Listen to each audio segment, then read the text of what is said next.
right, thanks, Frank. I'm going to get my notes out here so I make sure I cover everything that needs to be covered.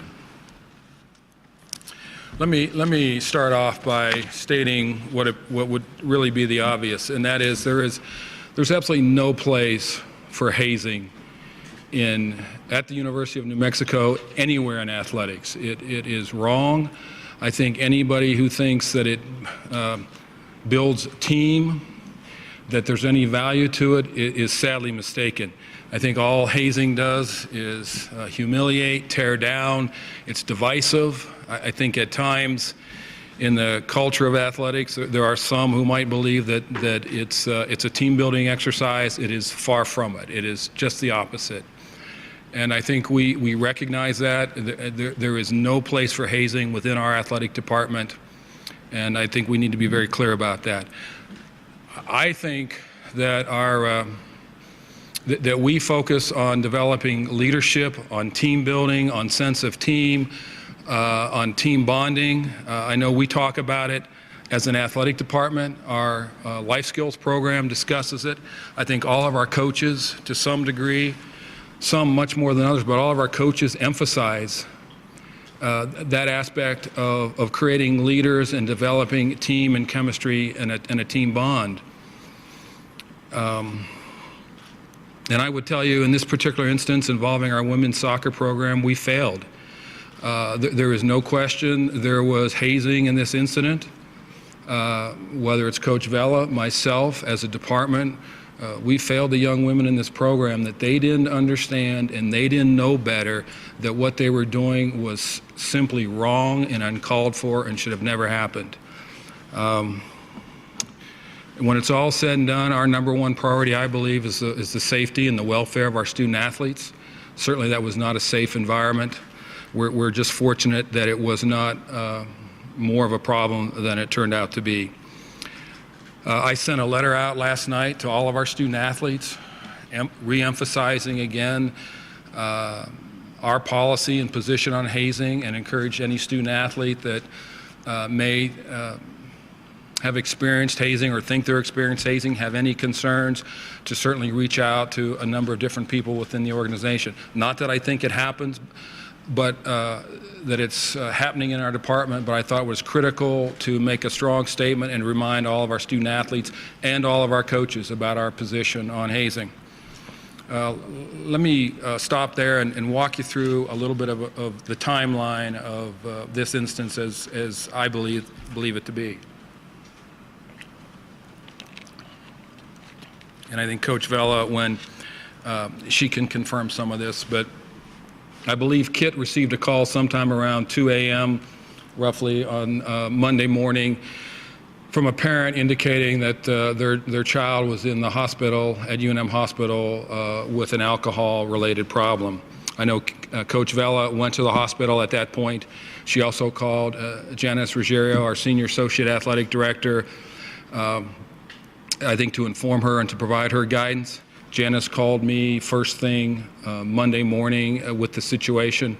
Obviously, we were greatly concerned, A, about the health and well-being of the two women who were in the hospital, and secondly, trying to figure out what had happened. At that point in time, not knowing really what had happened, we contacted Brita Bova. Brita, as many of you may or may not know,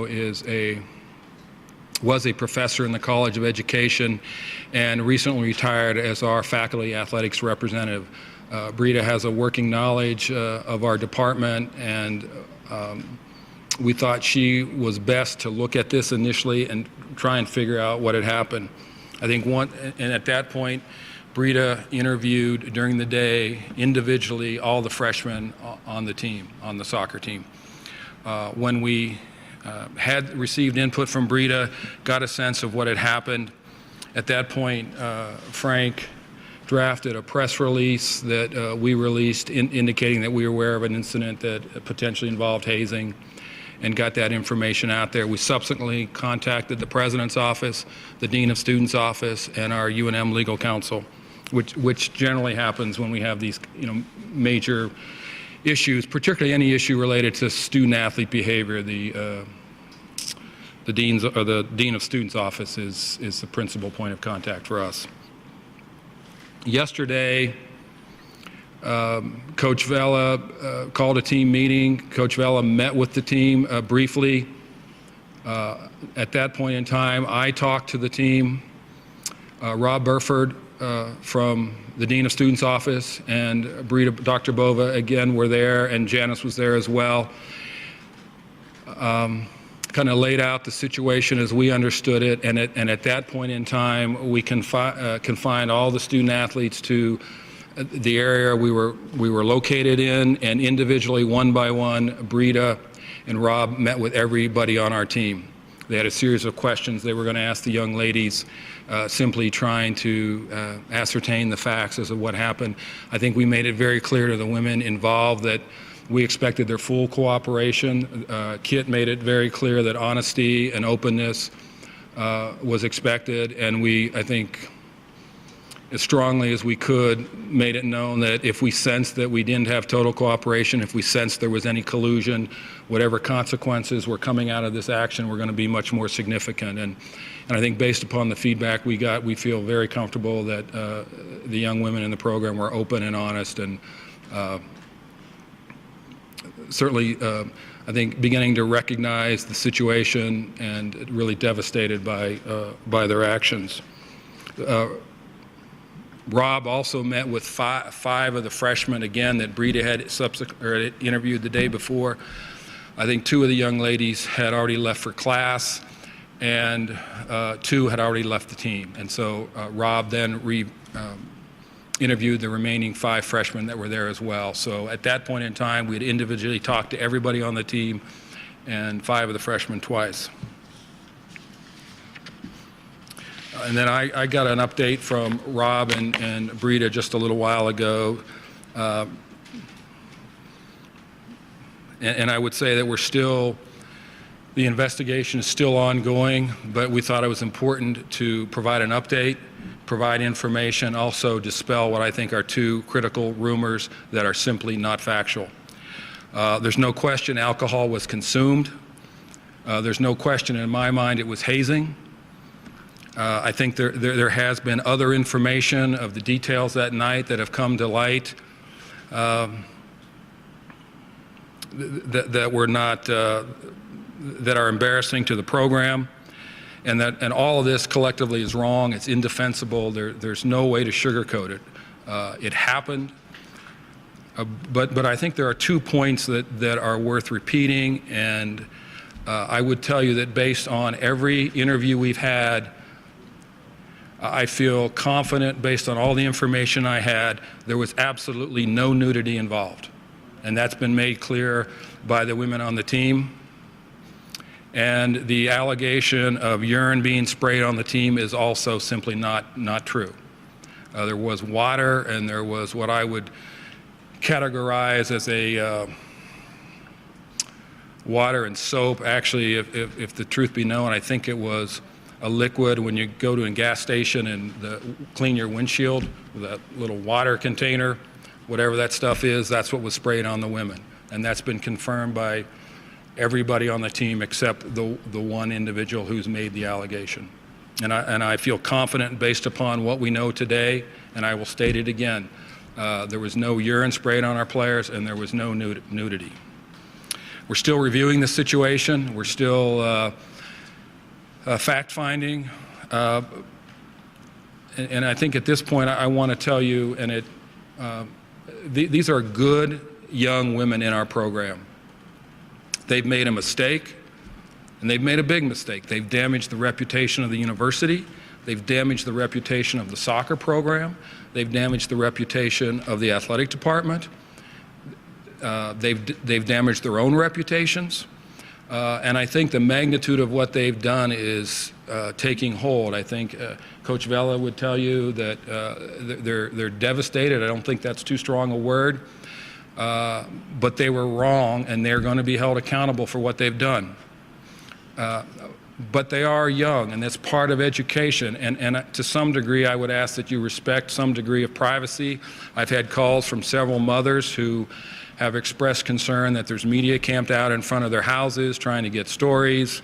I can't tell you how to do your job. I know you've got stories and you have a job to do, but I hope you respect their personal lives and recognize these women's families, our players' families, are not involved in this. It's the young women that are involved. So what have we done to date about this? As I said, we've interviewed all the freshmen, we've interviewed all the players on the team. Yesterday afternoon, I called Kirby Hocutt, the athletic director at the University of at Texas Tech. Told him that in light of the circumstances and the information that we were gathering, that we thought it was inappropriate to play our game on Friday night. We've canceled that game with Texas Tech. As we speak right now, all the women on the team are going through a hazing education program that's been mandated. We also have told the ladies that we're going to take 1 day of practice the next 2 weeks, and perhaps more, but right now 1 day of practice, and do a community service project. If you want to team build, if you really want to get to know your teammates, if you want to develop that camaraderie, then you need to do something selfless and help somebody else. And so the only condition that I've placed on that community service, it cannot be soccer related. And I think the indications are the women recognize that and probably will do much more than 2 practices.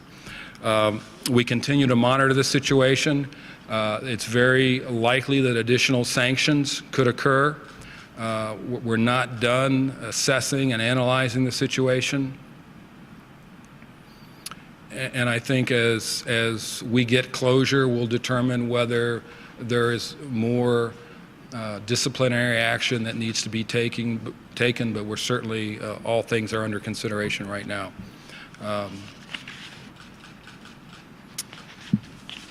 I guess I would stop there. Speeches on your thoughts, and then we'll open for questions.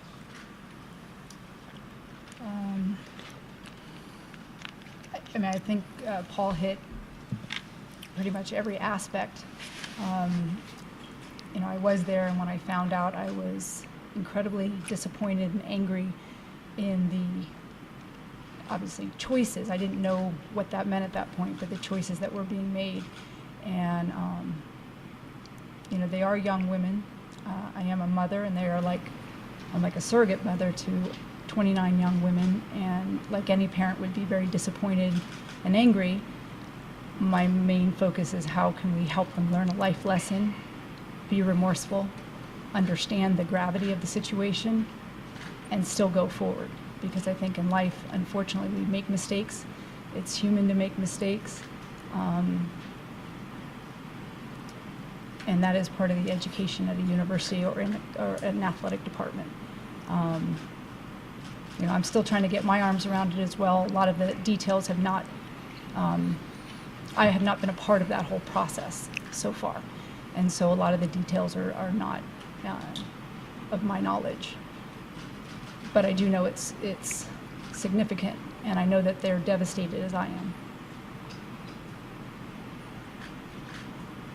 At that time, you have questions for Paul? Paul, you talked about possible sanctions. Have there been any sanctions as far as anyone being suspended, or is that a possibility, or kicked out and kicked off the team, or even expelled from school at this point? At this point in time, Mark, we're still really fact-finding and trying to make sure we have all the information, and all the information we have is correct and accurate. I think, as I indicated, we haven't made final decisions. I'll leave the door open for any and all actions, and maybe no actions based upon what we find out. I think in terms of expulsion from school or you know, issues specific to enrollment at the University of New Mexico, that tends to be a decision made by the Dean of Students. You know, we'll talk about, and there are a lot of, really everything's in play right now, but I also want to make sure we have all the information, all the facts, that we don't rush to judgment, that we don't overreact. But I will tell you, what they did was wrong. It was hazing. It was significant. It's damaged us, all of us, and there is an accountability that must occur and will occur, as with any teaching moment. You make mistakes, you pay for those mistakes, and then we'll move on. And the sooner we can move on, the better it will be for everybody. Well, Joe Pope from Reuters. Since this occurred to minors with older kids giving them alcohol, is APD looking at this for contributing to the delinquency of minors with alcohol? To my knowledge, I really don't know what APD knows or doesn't know. We've been working through our dean of students and have not had any contact with the police. Paul, they've said, other students or other players have said things like this have gone on in the past. In talking with the current girls that you've interviewed, have you any indication that things like this have gone on in previous years with the program? I would tell you that our immediate concern is the women on the team and the team, the welfare of our student athletes, the reputation of our program, and dealing with the immediate issues. I think one of the things we're looking at is whether in fact this has occurred in the past and to what degree it may have occurred, and that's something that's still being looked at. Yes? Have you ever heard of anything happening in the past like this before? You know, we really, the last few days, we've just been focusing on this situation. Were there teams at this party, and is there any evidence so far that any of the athletes tried to stop the actions? I'm not aware of anybody trying to stop any action. I think part of our responsibility as coaches and as leaders in the department is to develop leadership, and I think we're all frustrated that the captains, the older players on the team did not stand up and do what was right. In terms of others being involved, again, we're still looking into this situation, trying to figure out. The focus right now has been specifically on the women in the women's soccer program. Can you elaborate what happened exactly? Were the freshmen the ones that were targeted during the hazing? Yes. Can you elaborate as was it a drinking game? Were they being threatened about consequences so they did drink? I might, at this point, I probably should have done this earlier. Dr. Brita Bove is actually standing in the background. Brita's and Rob Burford have done the investigation on this, and if you want questions on the process, she can talk about the process. In terms of what happened, I think to the best of our knowledge, I don't believe there was anybody was forced to drink, but there was alcohol consumed by everybody, if not everybody involved. There were several stops at several houses. We were told that whoever was driving the team around was not drinking, and they made several stops throughout the night, and that's, essentially what's gone on. Was the entire team involved? The entire women's soccer team, yes. Coach, this one's for you, if you don't mind. A lot of the discussion that has come out of this, people have been saying, nobody can force me to drink. No one can, if I was in that situation, I would have left. And then we've had some people say, when you're in a situation where there are upperclassmen, you're an underclassman, and you feel pressured to do that sort of thing. I was reading your player handbook, and there's a piece in here that says, as all freshmen in the country are now learning, you are now at the bottom of the food chain again. Everyone has been there before, I promise, so be a good team player and go with the flow. Do you think there's any sort of encouragement to kind of be at the bottom there? No, I think if you read the handbook, though, it's talking about freshman duties specific to just bringing the balls out, bringing the pennies out. It's very, very specific in the handbook to that.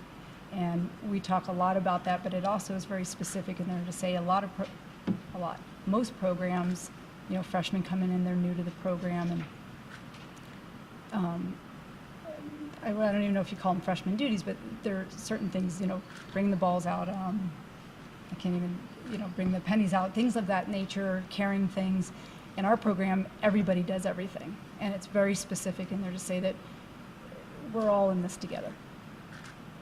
Well, if I heard you correctly, you were just saying that the players went to different places to drink, and Did you say no one was forced to drink?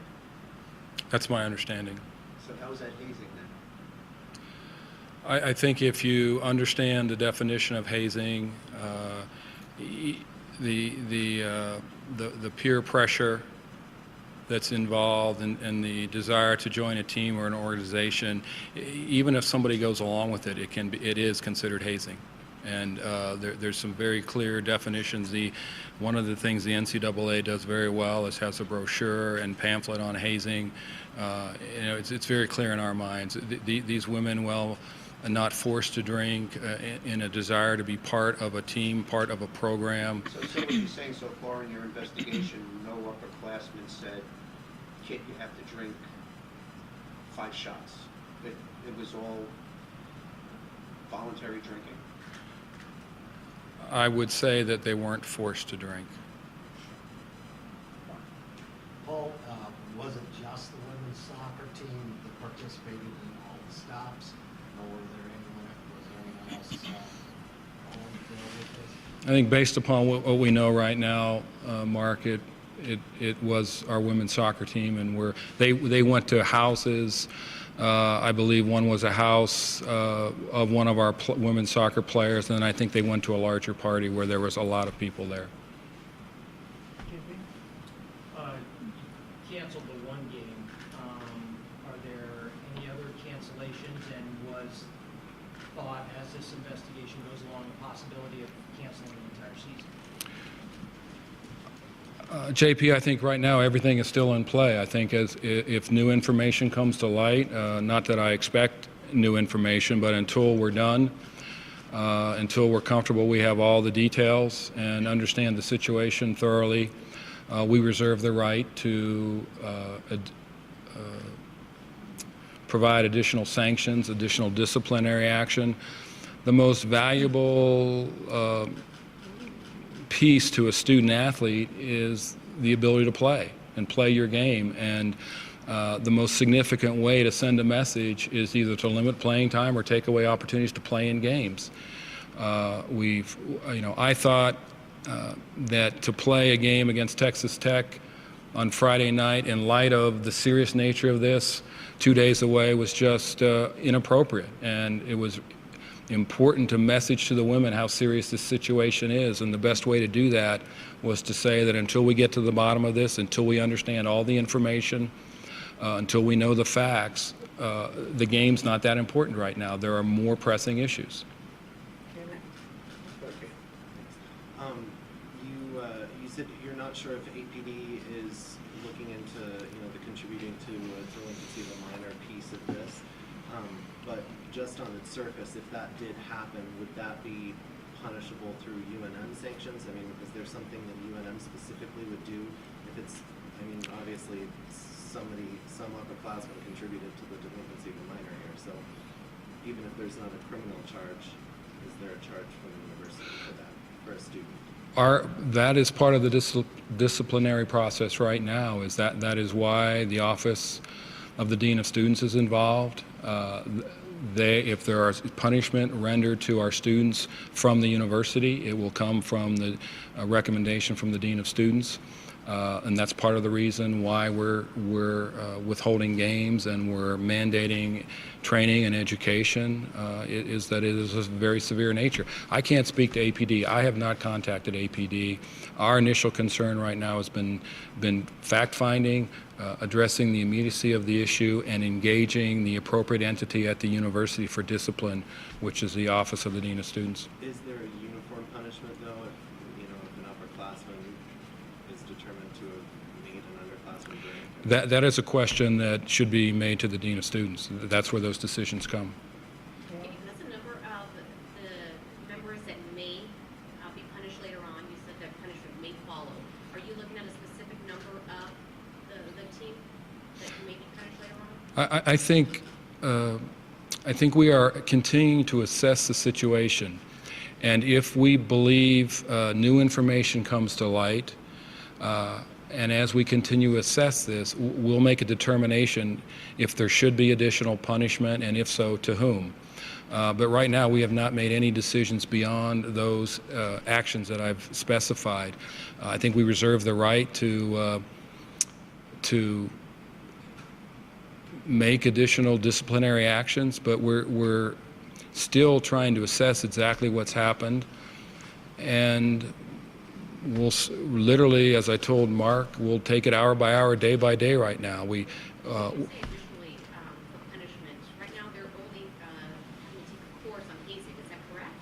No, I would say that we've canceled a game, and in fact, one of the opportunities they have to compete has been taken away, and they're also doing community service, and they're also facing disciplinary action from the university, and remain open to additional action from us.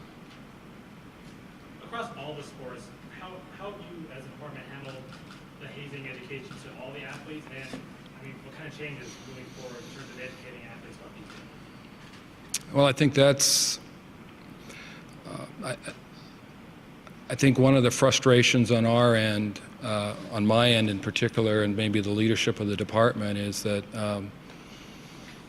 you know, the fact is that we've not, to our knowledge, we weren't aware of issues relative to hazing. I don't want to say we thought we were beyond that, but I think our focus had been on leadership development, on nutrition, on concussion, on life skill training, on a number of very significant student welfare issues. And while we stress leadership and teamwork, a number of things that would preclude hazing, we probably have not focused enough direct attention on hazing. I can tell you, as I mentioned earlier, a letter has gone out to all of our coaches and all of our student athletes about hazing. We've mandated that all of our coaches immediately speak to each team about hazing. We'll be meeting with our student athlete advisory committee, which is the leadership group of all of our student athletes, to begin to address this subject. We've distributed and are in the process of distributing literature to all of our teams about hazing, the definition of what hazing is, what it looks like, examples, positive ways to deal with team building, and creative team building exercises. So those are a number of things that we've done immediately, but clearly in retrospect we should have done more. Could you describe the nature of the letter that you sent out to the athletes? I think Frank has a copy or can get a copy. You're all welcome to see it.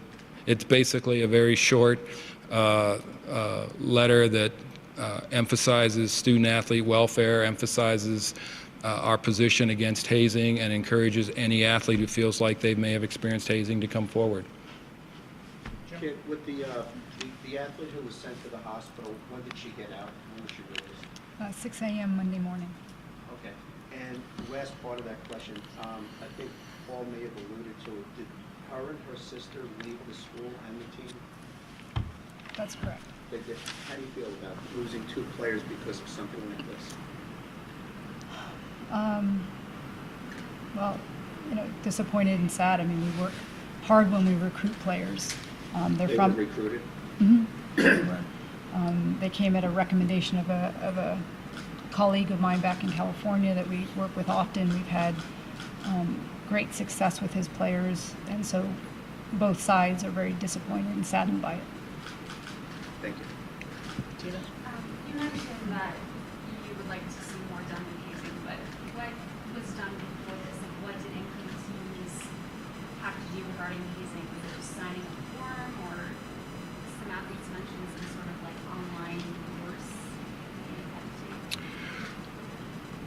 to take? There are a number of things that we've done, but as I indicated, clearly not enough. One of the things that happens in our orientation with every team before any student athlete can take the field, there is a document that explains hazing, gives examples of hazing, and we go over that with every one of our teams, and every one of our players has to sign that form before they're allowed to compete.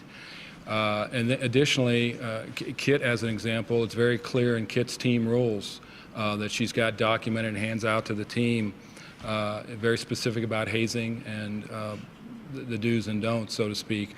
A large part of hazing or anti-hazing has to deal with constructive team building exercises, and we have emphasized that leadership development, that team building. All of our coaches do, for that matter. but we will immediately ramp up what we do and be much more specific about hazing. The fact of the matter is, for several years now, to our knowledge, we're not aware of any instances. We try and monitor. We have a number of checkpoints. We assess and ask that question in some of our senior exit interviews. Have you been subject to experience this? And the signs we got were no. But clearly we have not done enough, and we will do more, and it will be a point of emphasis moving forward. Orlando? Did the investigation include 29 that were on the roster, or was it all 31? And of those, was it just the one player that said that urine and nudity was not involved? Orlando, I believe we have talked to every student athlete who was on the team at the time. And one student athlete, or former student athlete, made the claim of being sprayed by urine and nudity. Everybody else. And in fact, as the realization of what they have done hit our team, I think they were devastated, they were frustrated, they were angry, they realized how the stupidity of their actions, but they were also outraged and to some degree that people would think that they would splash urine on somebody. And that, you know, they frankly brought that on themselves by their actions. While you say no nudity, as part of the investigation, did you find out that they were asked to have clothing removed, stand there in underwear and sports bras kind of thing? Yes, I think at some point during the night at one of their stops, they changed from whatever they were in to some other attire, and as part of that, my understanding is they were there in bras and panties or whatever. And you mentioned the rules and that kid, and all your coaches are explaining the hazing and all that sort of stuff. Were there any discussions of accountability with a coach or coaching staff? The answer to that question is we're still assessing that. To what degree our coaches knew or should have known, and that's still part of the process. Will the NCAA be involved in either jumping out of the investigation, or will there be any punishment from the NCAA? We are in the process of notifying the Mountain West Conference of this situation, and typically when there's a violation or a potential violation or a concern about a violation, we go back through the conference, through the NCAA. Well, I believe the NCAA has marvelous programs in education on hazing and has a very strong statement about it. I'm not sure whether this is actually considered an NCAA violation. But that doesn't minimize what's happened here, irregardless of whether it's a violation or not. It's serious, it's significant, and we will take all the appropriate actions that we think are necessary. Kit, granted, there's still a lot of things to look into, like you guys are saying, but long range, how does this affect the program as far as recruiting and trying to keep building? I think you're right in saying that we're just trying to still assess it. We've had a lot of support from a lot of different venues, a lot of different people. You know, will it affect us? I guess it could. I really haven't focused on that. I'm really focusing on the current players and the repair that needs to be done. Any other questions? Well, it seems kind of unusual that you're like a hazing thing, you know, usually happens in one place. These kids kind of went from one house to another house and another house. And it sounds more like they were just kind of out just having a good time, not actually picking on the freshmen. But is this that for sure it was a freshman hazing? And then also, where did anybody get the idea that it was urine?